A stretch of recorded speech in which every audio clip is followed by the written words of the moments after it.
আসসালামু আলাইকুম গাইস, কেমন আছেন আপনারা? আশা করি আল্লাহর রহমতে সবাই ভালো আছেন। তো আমি হলাম জাহিদ, দা ছোট ভাই। আজকে আসছি ভাদুরিয়ার একটা গ্রাম, যে গ্রামের নাম হলো ধিয়াস। তো আমার পিছনে এই যে রাস্তায় সোজা, এটা হলো ধিয়াস। আর আজকের ওয়েদারটা অনেক সুন্দর আছে, রোদটাও উঠছে। রোদ আপনারা দেখতে পারবেন কিনা জানি না, তবে এই যে দেখেন, এই যে অনেক মানে সূর্যরা উঠছে আজকে।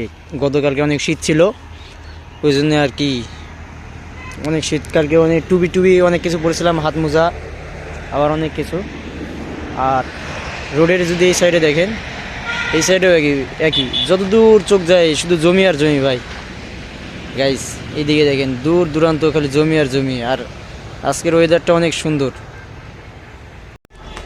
তো গাইস এই জায়গাটা অনেক সুন্দর, অনেক দিকে চারোদিকে দেখা যাচ্ছে যে হচ্ছে ধানের জমি, গোবর ফেলাইছে, মানে সার দেওয়ার জন্য প্রস্তুতি করতেছে ধান গাড়ার জন্য। আর এদিকে তো অনেক বড় বড় গাড়ি। আর গাছ দেখতে পাচ্ছেন, আমি জেরাত করে আসি অথবা জেরাত করে এক দিই, মানে মাল দিই কসমেটিক, সেটা হলো এই ভ্যানে করে। This is my Tesla. এটাত করে আমি যাতায়াত করি, মাল ডেলিভারি করি। তো সবাই আমার জন্য দোয়া করবেন। আজকে এই পর্যন্তই, একটু চাপের মধ্যে আছি তো এই জন্য আজকে এই পর্যন্তই। আর হচ্ছে দোয়া করবেন, সবসময় রোডে চলাফেরা করি, আল্লাহ যেন আমাকে সুস্থ রাখে। তো সবাই এই ভিডিওতে লাইক, কমেন্ট, শেয়ার করবেন এবং অবশ্যই চ্যানেলটিকে সাবস্ক্রাইব করবেন ভাই। নতুন হিসেবে যদি আপনারা সাথে থাকেন অনেক ভালো লাগবে।